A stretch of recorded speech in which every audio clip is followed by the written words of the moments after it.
Ukrainians did a very sneaky attack, went way beyond the front lines, approached the positions of Russians, entered the house where Chechens were sleeping, and eliminated them. Not too many people woke up. Then Russia finally acknowledged the importance why they need Avdiivka so much. And then another pretty interesting news is that once again Ukrainians were able to land in Crimea.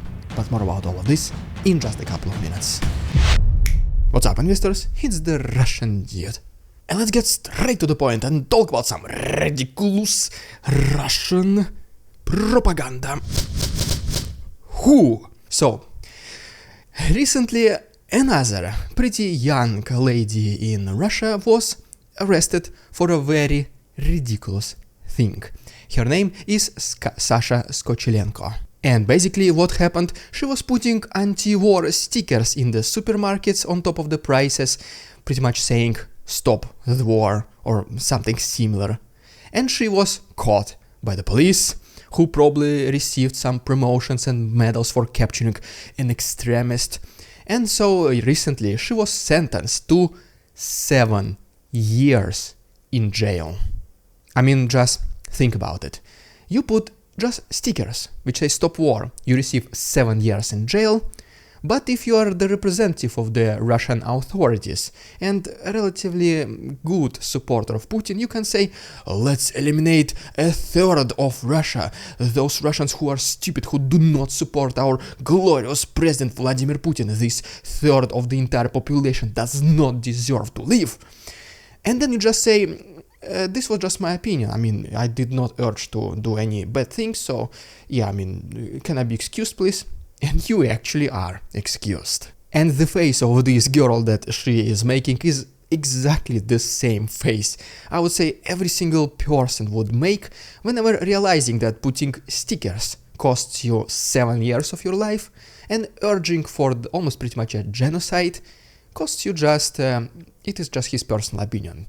Stop bullying him, okay? But okay, enough with this unfortunate ridiculousness. Now let me give you one good and then one bad news in regards to Ukrainians.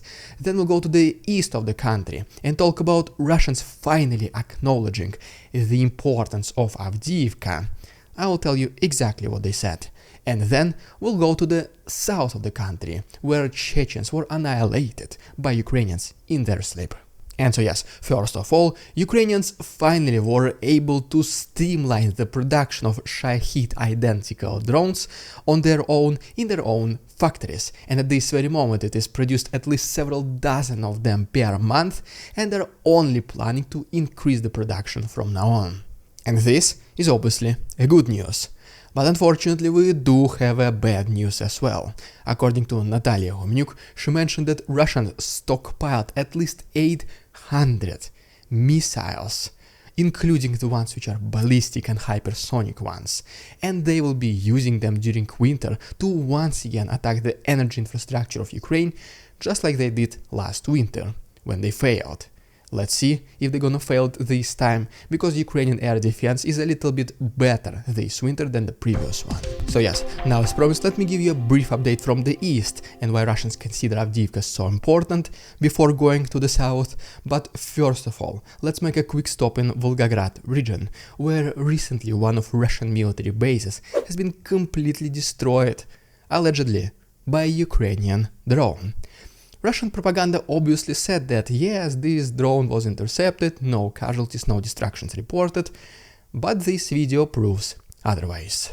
Next we go back to the east of Ukraine, actually, and then refer as always to the report by the Institute for the Study of War. Russians continued their offensive along Kupiansk-Svatove-Crimea front line, even made some gains which are not yet confirmed by this map. And next, according to Ukrainians fighting within Bakhmut, they reportedly were able to destroy a pretty big ammunition depot of Russians located to the north of this city, and then a relatively big artillery firing position also of Russians to the west of Klinovye. Going to another extremely complicated city in the east, Avdiivka, which is often referred by many people to as the second Bakhmut. Here is the video of Ukrainians using extremely effectively infantry fighting vehicle of Americans called Bradley. Almost at the end of this video, this vehicle was damaged by an anti-tank missile launched by Russians, and guess what? It absolutely suffered no damage. It continued driving as if nothing happened. And in addition to that, Ukrainians released a new drone footage from above Avdiivka, which shows the consequences of failed Russian offensive, when they were literally once again, they just never learned from their mistakes, when they once again were just sending infantry with no coverage, no protection, no armored vehicles, nothing. And the result is quite obvious. And even though this is the tactics that Russians have been using in Avdiivka for almost the second month straight, they are still able to achieve some results. As you can see, there is advancement by the Russian forces next to Krasnohorivka, but it does come at a cost of thousands of lives. And you know what? Recently Russians acknowledged finally why Avdiivka is so important to them, and all these statements were pretty much summarized by one of the most recent British intelligence reports. Obviously, as you can see from this map, Russians are trying to encircle this city and then, in case they are successful, to approach Ukrainians from behind, capturing Avdiivka and all the surrounding areas. And for Russians, besides having an extremely important symbolic victory in Avdiivka, it also does provide some benefits. It is, according to the report, it is in close proximity to Donetsk and Makiivka, other major cities in Donetsk region, and they also have this road, which basically crosses almost the entire east and even connects to the south of Ukraine. So by connecting these trio cities, Donetsk, Avdiivka and Makiivka, Russians will be able to significantly improve their logistics. But do not forget, once again, this does come at a heavy price for Russians, and this is pretty much exactly the same what they were saying about Bakhmut. They basically said, as soon as we have Bakhmut, we will improve our logistics in the east, we'll go to Konstantinovka, Slavyansk, we'll approach Liman from the south and capture the entire east. But, as you can see, as soon as Russians fell, as soon as Bakhmut fell into the hands of Russians, pretty much nothing else significant happened, confirming the fact that Bakhmut was one and only, the only purpose of it was capturing because of symbolic victory. I do have an assumption that most likely similar, in case it happens, in case Russians do capture Avdiivka, this will only be for the symbolic purposes, not to improve their logistics or anything whatever they're claiming. And ultimately, here is yet another video from Novodonetsk, where a Russian convoy of tanks and armored personnel carriers was getting closer to the front line just to be completely obliterated by Ukrainians. So as you can see, even if these are the armored vehicles and not just the infantry crossing on the open fields, they're still not safe from the Ukrainian warriors. And so yes, now as promised, let's switch our attention to the south of Ukraine and talk about Ukrainians looks like landing in Crimea for another time, and then we'll finalize everything with Chechens being ambushed by Ukrainians. But first of all, guys, if you do not mind and if you do want to support my work, can you please simply like this video and subscribe to my channel? That's it. Thank you so much. You can also follow me on Instagram to see how I live outside of YouTube. The link is down below. And so yes, our first stop unfortunately brings us once again to Kherson, where Russians, according to them, were able to destroy a critical infrastructure of Ukrainians. But Ukrainians just went ahead and released the picture of this so-called critical infrastructure, which are simply residential houses. So, as you can see from this picture. But fortunately, at the same time, over the last 24 hours, Ukrainians were able to intercept 16 out of 18 Russian Shahid drones and one Ha-59 missile. And once again, in the meantime, whenever Russians, for some reason, fighting against the civilian population of Ukraine, who are reportedly there, came to Ukraine to liberate from Ukrainians, Ukrainians actually do military-related activities which help them to win in this war.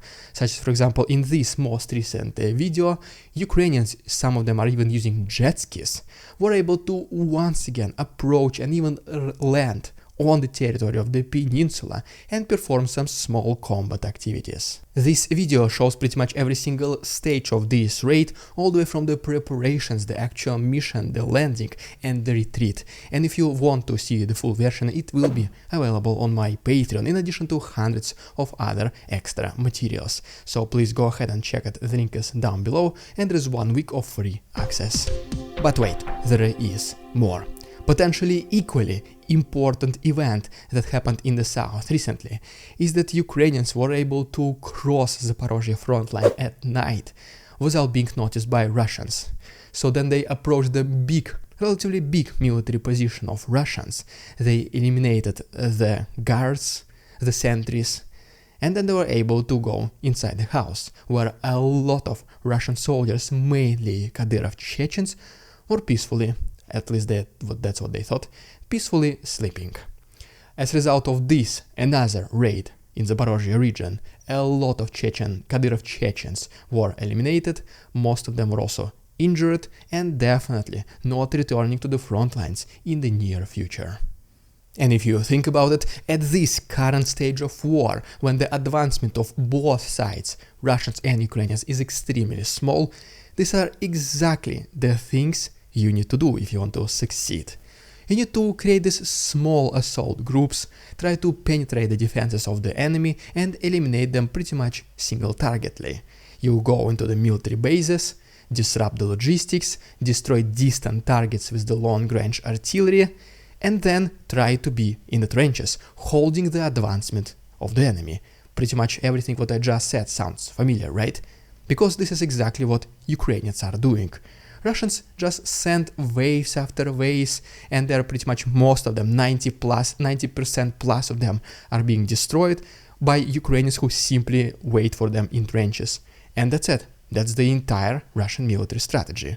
In return, Ukrainians do something extra. They definitely do not waste their infantry in these meaningless attacks, which, yes, let's acknowledge they do yield minimum results, but they're extremely ineffective. Because besides wasting the human power, this also decreases the morale of the Russian soldiers themselves. Because they see their comrades being sent on these suicide missions pretty much daily, and 90% of them once again are never returning. And all of them, they start thinking, when is going to be my time to be sent on one of such missions? Clearly, they do not want to do it. And obviously, the winter is coming, so the importance of these small raids and assaults will become exponentially higher. And as you can see, only Ukrainians are the ones who are engaging in doing this. So I sincerely hope this winter will be better for Ukrainians rather than for Russians. And once again, if you don't want to miss it, just please consider subscribing to my channel. It only takes one click. Thank you so much, patrons, for your support, and see you tomorrow.